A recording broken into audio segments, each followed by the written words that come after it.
waxaa soo dhammaaday ciyaarihii 18aad ee gobolada Soomaaliya. dadweyne aad u badan ayaa garoonka xilli hore jimcihii ah sii tagay si ay u helaan meel ay salka la helaan inta aanu buuxsamin garoonka. laakiin waxa dadka qaarkii ay la kulmeen safka oo dheer inta aysan tigidhka qaadan.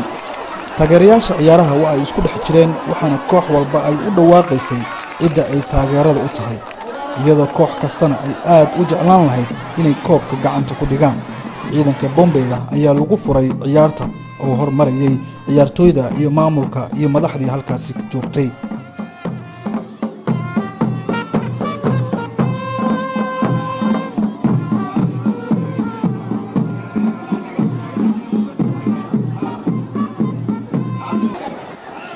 dhanka suugaanta ayagana kama marnayn, gaar ahaan dhaqanka, iyagoo goobtaasi ay fadhiyeen madax ay ka mid yihiin madaxweynaha Puntland Dr. Cabdiraxmaan Faroole, qunsulka Itoobiya Asmalash, wasiiro iyo madaxda xiriirka kubadda cagta Soomaaliya iyo guddiga dhaqankaaga hooyana barooyo ku dhinac qaadin hornimada dhibaaloo dhaxmaray dhiigna wuu baxayo ragii dhaqanka Soomaaliyeed dibadu aasa dhulkaan oo ka hoos maray madkale nama dhaqaayaan waa inaan dhaqaaqneen anagu dhaxalna howshoodii dhalinyarada hadana ay bulshada waa dhul sugayaan halkaan dhigna kaalintii nagala dhowraayay dhugma laawa khayr mala jahlina wax isma dhaamaane sportis moodis milahay sportis moodis milahay dhaxgal waa dhahay sportis moodis milahay dhaxgal waa dhahay. Assalaamu alaykum abuukar qalafo haatan bahdii isboortiga ee waayo ayaa goobta joogay uu ka mid yahay Cabdi Bila Cabdi oo aad u xiiseynayay ciyaarahan. waxaa bilaabatay ciyaartii iyadoo ay safteen kooxihii tartamayay ee finaalka oo kala ahaa Bari iyo Banaadir. markii ciyaarta ay socotay qadar ilaa 5 daqiiqo ah waxaa Banaadir ay goosha ciyaarta ee gobolka Bari ku hubsatay goolkii u suurageliyay koobka ciyaaraha.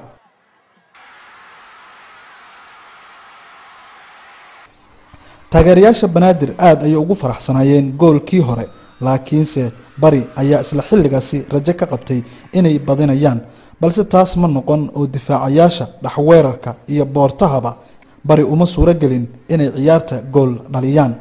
inkastoo weerar iyo difaacba ay muujinayeen intii ay ciyaaraha socdeen. koobka waxa uu ka muuqanaya garoonka geeskiisa, waxaana koox walba ay indhaha ku haysay koobka, rajadana kooxna kama xumeyn ilaa seerigii dhamaadka ciyaaraha uu dhacay xilligii loogu talagalay. ciyaarta oo ku dhamaatay 1-0 oo koobka uu dhankooda u soo dhacay xulka Banaadir. ciyaarahan waa ciyaarihii 18aad. ciyaarihii 17aad waxa uu dhacay sanadii 1987 oo koobka ay qaaday Shabeellaha Dhexe oo magaalo madaxdeeda ay tahay Jowhar, inkastoo ciyaarahan ay Jowhar ka gashay kaalinta 5aad. Kismaayo oo iyadana ciyaaraha lagu yaqiinay isla markaana 17kii ciyaar ee hore loo qabtay qaaday 9 koob oo kamid ah waxa ay gashay maanta kaalinta 4aad. kaalinta 3aadna waxa gashay Nugaal. koobka waxa la guddoonsiiyay gobolka Banaadir oo goobtii uu yaalay uu ka muuqanayay geeskiisa gudoomiyaha gobolka Banaadir Maxamuud Axmed Tarsan oo u yimid Garowe sidii uu u galbin lahaa koobka. Bari waxa ay gashay kaalinta 2aad, inkastoo kooxdaasi ay muujiyeen dhammaan ciyaarihii garoonka ka dhacay ciyaar wanaag iyo iyagoo ay dhinaca dhigi waayeen dhammaan kooxihii ay isa soo arkeen. tirada ciyaartooyda ee ka qayb gashay waxay noqotay 255 ciyaartooy. goolasha halkan laga dhaliyay waxay noqdeen 100 gool. inta ganax oo yellow cardka loo yaqaan waxa halkan laga bixiyay 70. calaamada red cardka waxa laga bixiyay 10. ganaxyada waxa dhacay oo kaliya 2. wax dacwaana waxa tartankan ka dhacay oo kaliya 2 dacwo. kaalimaha la kala galay kaalinta koowaad waxa galay gobolka Banaadir, kaalinta labaad waxa galay gobolka Bari, kaalinta saddexaad waxa galay gobolka Nugaal. waxaan isleenahay maanta isboortigu Puntland kaliya maana Soomaaliya oo dhan waa la arkay isboortiga qiimihiisa. waxaan rajaynaynaa inuu maxaa la yiraahdaa uu dhogteeyo horena loo mariyo halka uu marayo aan dib loo noqon. saxaafadda ayaan iyagana aad ugu mahadcelinaynaa. gobolka Nugaal oo asaguna kaalinta 3aad galay waxaan leenahay hambalyo. Assalaamu calaykum waraxmatullaahi wabarakaatuh. marka dadkii tan iyo waa kala maqnaa iyo kuwii ka bacdi dhashay maanta inay halkan isugu yimaadaan waxa weeye munaasabad weyn oo ballaaran oo farax gelinaysa ummadda Soomaaliyeed oo dhan meel ay joogto, gaar ahaan u ah nasiib wanaag dadka ku nool wada marka ku nool oo hawshaas maanta ay goobjoog ka noqdaan.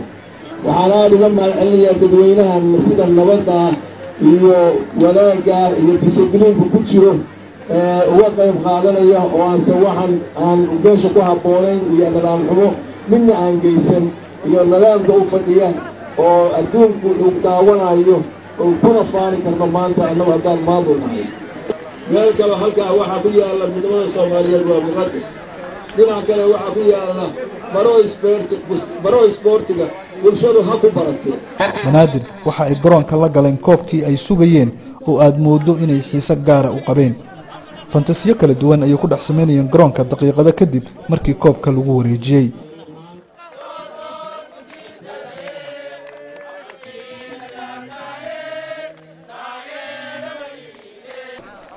ciyaartooydii banaadir waxa ay marxabeeyeen kuwii bari ee ay kaga raayeen kubaddii la dhex dhigay. ciyaarahan waxa ay ahaayeen kuwo aad loo xiiseynayay 16kii cisho ay ka socdeen garoonka Miro Awaare ee magaalada Garowe marka laga reebo maalin nasiino ah. guud ahaan waxaa intii ay socdeen ciyaaraha galaya garoonka kumanaan taageerayaal ah. Nuux Muuse Birjeeb, VOA, Garowe.